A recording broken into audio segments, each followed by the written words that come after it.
The right-wing website Breitbart News, President Trump appeared to issue a warning to his political opponents. President Trump suggested his supporters are tougher than Democrats, then said this, quote, "I can tell you I have the support of the police, the support of the military, the support of the bikers for Trump. I have the tough people, but they don't play it tough until they go to a certain point, and then it would be very bad, very bad." It's not the first time President Trump has made a comment along those lines. Here's some of what he said in the run-up to the 2018 midterm election. They're tough guys, right? Where are the bikers for Trump? Where are the police? Where are the military? But they wear the tough black outfits. Oh, I would never suggest this, but I will tell you, they're so lucky that we're peaceful. Law enforcement, military, construction workers, bikers for Trump. How about bikers for Trump? They travel all over the country. They got Trump all over the place. And they're great. They've been great. But these are tough people. These are great people. Because we are tough as hell. We're going to stay nice. Don't forget, we've got the police. Law enforcement loves us. So, Donnie, he said they're so lucky we're peaceful. In the interview yesterday with Breitbart, I'll just say again, he said, "I have the tough people, but they don't play it tough until they go to a certain point, and then it would be very bad, very bad." What would be very bad, Donnie? What do you hear there? If that doesn't scare people, I don't know what will. You know, what dictators do is they tell you what they're going to do. They tell you their playbook.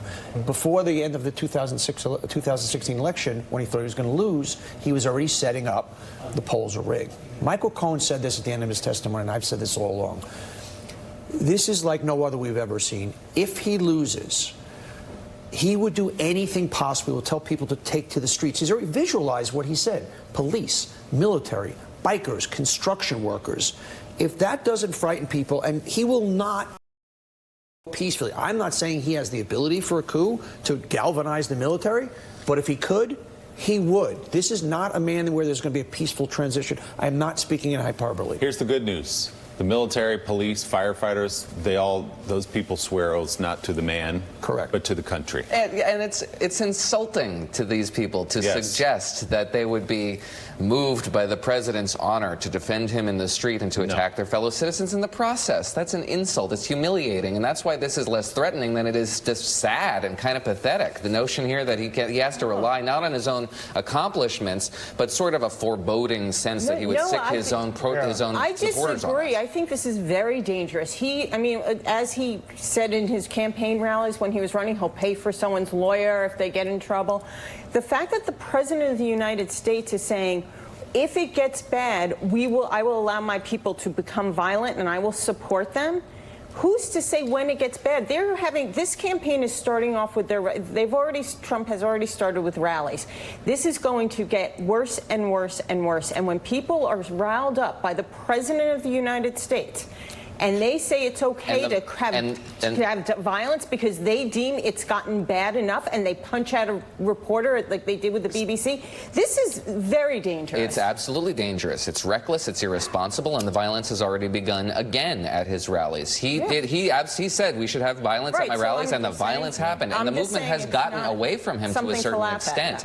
Nobody's laughing at it, but we are saying that America's military, law enforcement, and police professionals are not going to be moved to violence, to extrajudicial violence in the streets in defense of this president just because he says, I am offended. Yeah, but maybe they have it because he says things like that. We need to be mindful of our recent history, right? I come out of a tradition where this stuff is real.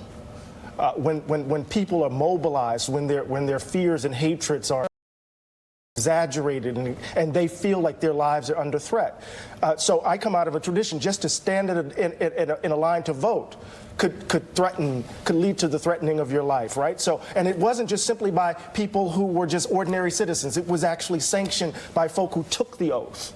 Right. So, and this is not the recent past. This is not some far, early 20th century. This is mid 20th century. This is the 1970s, right? And so part of what we do know is that this country is capable.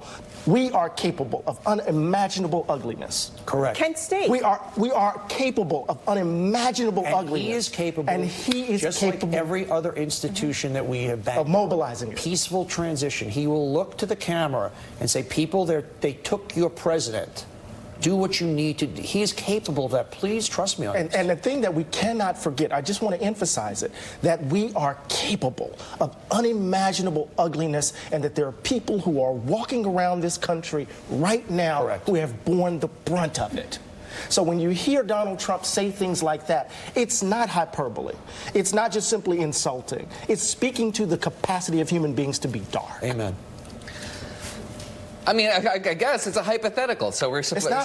It is a hypothetical. I'm Donald appealing Trump to has not ordered the historical. military on anybody. I'm appealing to historical This is example. not, I mean, we're talking about something that hasn't happened. Is that news? Example. Or are we talking about example. His point is two things. investigating he would our if he own could, but there's preconceptions? 35%. It's not of the people. preconception. It's a And out of historical that- fact, Noah. Out of that 35%, what percent would do anything to follow this man? So I'm not saying that the military.